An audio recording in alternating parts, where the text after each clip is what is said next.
quick way to do your air conditioning. It works whether you have one or two air conditioners on your boat. It's got to do every water outlet. So what we're doing here is we've got a drill pump going into the antifreeze, and as a gasket, just to seal the antifreeze, we poked a hole in the end of the rag and use that as a gasket.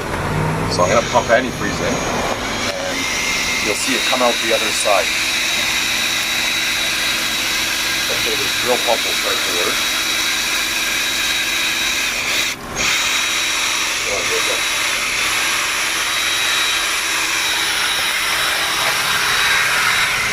There we go.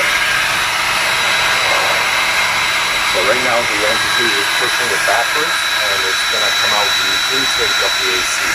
So once we get a solid pink coming out the bottom of the boat at the pickup, we know that we've got all the water out.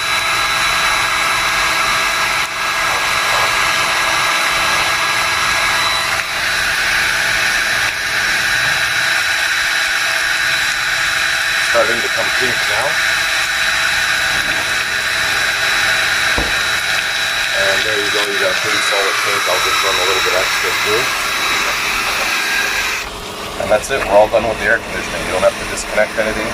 We are going to go, when we're inside the boat, we are going to go and pull out the sea strainer. We're going to clean out the sea strainer, and that'll be it for the air conditioning. And again, if you have a second air conditioning unit, you're going to have to do the same thing at both outlets. And same thing, just the second air conditioning, that's all it is.